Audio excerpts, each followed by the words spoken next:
Hello friends, welcome in my class microbes classes. तो आज ये हमारा लास्ट पार्ट है चैप्टर का। यहाँ पे हमने थ्योरी आपकी कंप्लीट कर दी है। अगर आपने मेरे इस चैप्टर से रिलेटेड वीडियो नहीं देखे हैं तो आप डिस्क्रिप्शन में जाके देख सकते हैं, वहाँ पे मैंने आपको लिंक दे दिया है।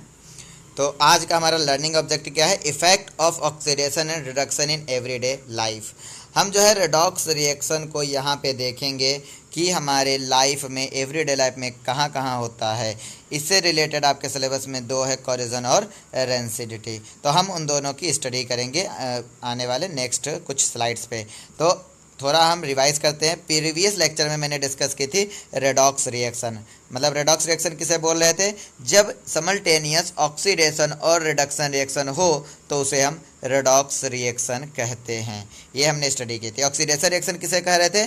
ऑक्सीजन का जुड़ना या हाइड्रोजन का निकलना। हाइड्रोजन का निकलने का मतलब क्या है? इलेक्ट्रॉन का बाहर आना। और रिडक्शन रिएक्शन क्या था? हाइड्रोजन का जुड़ना, ऑक्सीजन का बाहर निकलना या इलेक्ट्रॉन का जुड़ना रिडक्शन रिएक्शन कहला रहा था। ये दोनों रिएक्शन अगर कहीं एक ही जगह पे होते हैं तो उसे हम रेडॉक्स रिएक्शन कह रहे थे। तो आज हम यहाँ पे देखते हैं कि इफ़ेक्ट क्या क्या है। तो आप यहाँ पे देखिए ध्यान से कि ये आयरन नेल है। आयरन नेल जब फ्रेश है तो कुछ इस कलर का है, लेकिन कुछ दिन बाद वो कुछ इस तरह का हो जाता है। दूसरा यहाँ पे फ्रेश ऑयल इस तरह का है और फ्रेश ऑयल का कलर चेंज हो जाता है। तो ये प्रोसेस क्या है? जैसे आयरन नेल का रेडिश ब्राउन में बदल जाना और यहाँ पे है फ्रेश ऑयल का कलर चेंज हो जाना। तो फ्रेश ऑयल का कलर चेंज होने के पीछे है कि यहाँ पे जो है हमारा ऑक्सीडेशन हो रहा है फैट का, और इस प्रोसेस को हम रेंसिडिटी कहते हैं। और ऊपर जो है आयरन नेल का बदल जाना रेडिश ब्राउन में, इसे हम कोरिजन कहते हैं। यहाँ पे क्या हो रहा? आयरन नेल जो है वो इन्वायरमेंट के गैस से और मॉइस्चर के साथ रिएक्शन करके उसके ऊपर, आयरन नेल के ऊपर एक कोटिंग चढ़ रही है जो कि रेडिश ब्राउन तरह की अपीयर हो रही है, और इस प्रोसेस को हम कोरिजन कहते हैं। तो हम देखते हैं कि कोरिजन क्या है। आयरन नेल का जो है नया था तो शाइनी था। जब कुछ समय तक वो हमारा इन्वायरमेंट में रहा तो वो रेडिश ब्राउन हो गया, उसके ऊपर एक कवरिंग चढ़ गई, रेडिश ब्राउन कवर की थी। तो ये जो प्रोसेस है converting of shiny to reddish brown is called the rusting of iron. अगर रस्टिंग ऑफ आयरन पूछा जाएगा तो क्या है हमारा? The process of converting of shiny to reddish brown in the presence of moisture and oxygen and environmental gas is called the rusting of iron.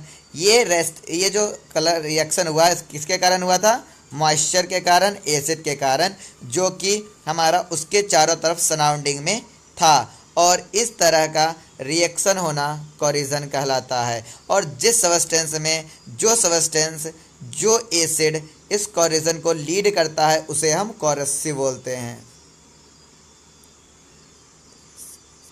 Coercive बोलते हैं मतलब जो कोई भी एसिड जो कि किसी भी मेटल के डिस्ट्रॉय करने के लिए यूज़ होता है, जो मेटल को डिस्ट्रॉय कर दे अपनी एक्टिविटी से, उस एसिड को हम कोरेसिव एसिड कहते हैं। जैसे हमारा H2SO4 एक कोरेसिव एसिड होता है। तो कोरिजन क्या होता है? कोरिजन हो गया मतलब हमारा weakness of the metal. Corrosion क्या हो गया? Weakness of the metal. क्यों? Due to reaction between the metal and moisture acid जो कि उसके सराउंड में था। अगर वहीं पर मेटल की जगह हमारा क्या हो जाए? आयरन हो जाए। तो आयरन में अगर सेम प्रोसेस हो तो उसे क्या बोलेंगे हम? Rusting of iron. और रस्टिंग ऑफ आयरन के बाद क्या होता है? ब्राउनिश कलर का आता है। ये हम कहाँ पे देखते हैं? हम अपने जो खिड़की होती है, खिड़की के जो लोहे होते हैं, अलमारी हो गई और कोई हमारा रेलवे ट्रैक हो गया, वो सब जो है टाइम बीतने के साथ उसके ऊपर रेडिश ब्राउन कलर की कवरिंग चढ़ जाती है। और ये जो पूरा का पूरा प्रोसेस है करना रस्टिंग ऑफ आयरन कहलाता है। ये सब कोरेसिव है, ये हमने आपको एग्जाम्पल के थ्रू बताया है। तो ये हमारा हो गया कोरिजन। दूसरा हमारा आता है, जैसे इफेक्ट ऑफ द कोरिजन क्या है? कार का डैमेज होना, ब्रिज का डैमेज होना, आयरन रेलिंग्स का, शिप का और कोई भी मेटल का हो जाना। एग्जाम्पल है ब्लैक कोटिंग और सिल्वर। सिल्वर के ऊपर ब्लैक कोट चढ़ जाता है तो उसे भी कोरिजन बोलते हैं। और कॉपर के ऊपर ग्रीन कोट का चढ़ना भी कोरिजन का ही एग्जाम्पल है। ये पढ़ा क्यों जाता है? क्योंकि यहाँ पे इंडिया में या वर्ल्ड में जो है मिलियंस रुपया खर्च होते हैं per year to manufacturing the iron particles या आयरन ऑब्जेक्ट, क्योंकि हमेशा आयरन ऑब्जेक्ट को बनाना पड़ता है, मेंटेनेंस करना पड़ता है और वो कोरिजन के थ्रू डिस्ट्रॉय हो जाता है या वीक हो जाता है, बाद में वो टूट जाता है।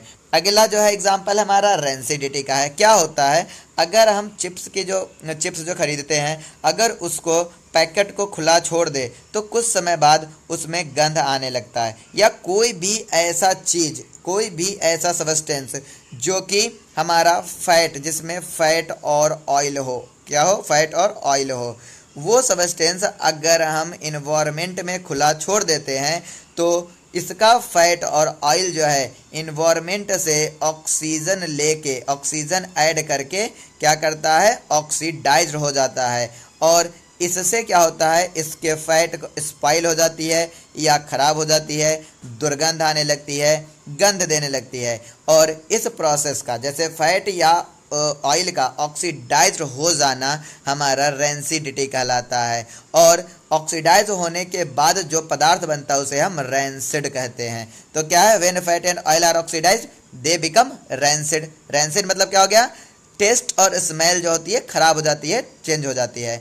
तो हम क्या करते हैं, फैट और ऑयल दोनों के ऑक्सीडेशन को रोकने के लिए क्या करते हैं, कुछ ऐसे सब्सटेंस यूज करते हैं, जैसे नाइट्रोजन हो गया, वो क्या करता है, ऑक्सीडेशन को रोक देता है। तो नाइट्रोजन कैसा फीचर रख रहा है, एंटी नेचर रख रहा है, किसके, ऑक्सीडेंट्स के।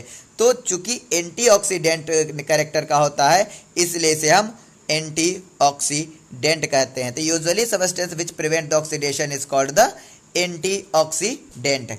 इसका यूज हम करते हैं फूड या फैट, मतलब फूड जिसमें फैट और ऑयल हो, उसे ऑक्सीडेशन से बचाने के लिए। जैसे नाइट्रोजन का यूज किया जाता है चिप्स में, चिप्स के ऑक्सीडेशन को रोकने के लिए। जो आप चिप्स खरीदते हैं बाजार से, जो कि फूली फूली नज़र आती है, वो क्यों आती है, क्योंकि उसके अंदर नाइट्रोजन गैस भरी होती है। अगर उसी को खुला छोड़ देंगे तो वो कुछ समय बाद खराब हो जाएगा। तो अभी तक हमने जो है ये चैप्टर, यहाँ तक ही आपकी थ्योरी पोर्शन थी। इस चैप्टर में आपकी दो चीज़ बचती है अब, एनसीईआरटी का सोल्यूशन और कुछ एक्टिविटीज़ में कुछ बच्चों को प्रॉब्लम आती है, बाकी जो है एक्टिविटीज़ से ही पूरा का पूरा आपका थ्योरी बना हुआ है एनसीईआरटी का। लेकिन अगर आपको कोई भी प्रॉब्लम आता है तो आप कमेंट करके हमसे पूछ सकते हैं, और एनसीईआरटी का सोल्यूशन भी आप हमसे कभी भी चाहे पूछ सकते हैं। और उसके बाद अगर मतलब आप नहीं पूछते हैं तब भी कोई बात नहीं है, आप कुछ दिन तक तैयार कीजिए इस चैप्टर को। 1 महीने का समय आपको दे रहे हैं। इसको तैयार करने के लिए आप थ्योरी तैयार कर लीजिए, नोट्स आप पीपीटी से बना लीजिए। अगर आपको और भी ज़रूरत पड़ेगा तो हम आपको और भी नोट्स प्रोवाइड कर देंगे। तो हम आपको नोट्स प्रोवाइड कर देंगे, और अगले मंथ में जस्ट एंड ऑफ दी अगस्त हम आपको एनसीईआरटी का सोल्यूशन और एक्टिविटीज़ के ऊपर भी लेक्चर प्रोवाइड कर देंगे। तो आज हम इस पूरे चैप्टर की एक ग्लांस में समरी देख लेते हैं कि हम इस पूरे चैप्टर में क्या पढ़ा है। जैसे तो सबसे पहले मैंने केमिकल रिएक्शन पढ़ा था इस चैप्टर में। केमिकल रिएक्शन के बाद हमने पढ़ा था कि केमिकल और फिजिकल चेंज क्या होता है। अब केमिकल रिएक्शन हो रहा था, केमिकल और फिजिकल चेंज हो रहा था, वहाँ पे हम कॉपी पर कैसे रिप्रेजेंट करते हैं उसके लिए मैंने सिंबल पढ़ा था। सिंबल आप 9th क्लास में भी पढ़े थे, लेकिन हमने इस लेक्चर सीरीज़ में भी आपको सिंबल के बारे में बताया था। उसके बाद मैंने आपको केमिकल इक्वेशन के बारे में बताया था। केमिकल इक्वेशन जो था वो क्या था, हमारा केमिकल रिएक्शन को हम कॉपी पर रिप्रेजेंट कर रहे थे, या symbolical representation of chemical reaction को हम क्या बोल रहे थे, केमिकल इक्वेशन। अब दो तरीके से था, डायरेक्ट हम क्या कर रहे थे, केमिकल रिएक्शन का ट्रांसलेट कर रहे थे सिंबॉलिक फॉर्म में, तो उसे स्केलेटन इक्वेशन कह रहे थे। चूंकि कंजर्वेशन ऑफ मास क्या कहता है कि रिएक्शन में मास न बनता है नहीं बिगड़ता है, तो इसलिए हमने केमिकल रिएक्शन को बैलेंस करना सीखा था, बैलेंस किया था। तो बैलेंस केमिकल इक्वेशन बोल रहे थे, जो कि फुल इन्फॉर्मेशन दे रहा था। उसके बाद हमने टाइप ऑफ केमिकल रिएक्शन पढ़ा था। टाइप ऑफ केमिकल रिएक्शन में हमने टोटल 5 प्रकार के पढ़े थे। कम्बिनेशन रिएक्शन, जब 2 या 2 से अधिक रिएक्टेंट मिलके एक प्रोडक्ट बना रहे थे। डिकम्पोजिशन रिएक्शन, जब एक रिएक्टेंट टूट के 2 या 2 से अधिक प्रोडक्ट बना रहे थे। डिस्प्लेसमेंट रिएक्शन, जब एक जो कंपाउंड था वो हाईली रिएक्टिव कंपाउंड जो था, हाईली रिएक्टिव एलिमेंट जो था वो लेस रिएक्टिव एलिमेंट को डिस्प्लेस कर रहा था। डबल डिस्प्लेसमेंट रिएक्शन, जब एक्सचेंज हो रहे थे आयंस को, तो हम डबल डिस्प्लेसमेंट रिएक्शन बोल रहे थे। उसके बाद हमने पढ़ा था रेडॉक्स रिएक्शन, जहाँ पे ऑक्सीडेशन रिडक्शन दोनों होता है। उसके बाद हमने effect of the redox reaction पढ़ा, उसके अंदर कोरिजन और रेंसिडिटी पढ़ी।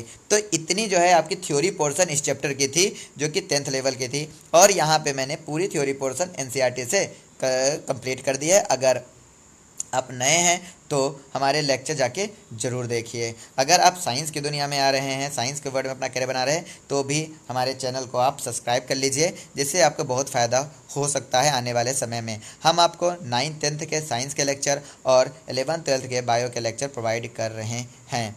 अगर आप अपने दोस्तों के साथ ज़्यादा से ज़्यादा शेयर कीजिए। हम आपको नेक्स्ट वीडियो में बहुत ही छोटी वीडियो एक बनाएंगे, जिसमें हम आपको सेकेंड चैप्टर जो है एसिड बेस, उसको थोड़ा बताएंगे, उसकी ओवर भी बताएंगे, उसमें क्या क्या पढ़ना है, और हम आपको कुछ रेफरेंस बुक्स के नाम बताएंगे, जो कि आप इस चैप्टर को यहाँ से पढ़ने के बाद उस रेफरेंस बुक से पढ़ के आप अपने माइंड में मटेरियल को कलेक्ट कर सकते हैं। यहाँ से आप कंसेप्ट क्लियर कीजिए और पढ़ के शब्द और मटेरियल एग्जाम्पल्स आप रेफरेंस बुक से कलेक्ट कीजिएगा। तो वहाँ पे हम आपको थोड़ा पढ़ने का तरीका भी हो सकता है बताएंगे। तो thank you for watching this video को ज़्यादा से ज़्यादा शेयर कीजिए और चैनल को सब्सक्राइब करना ना भूलें।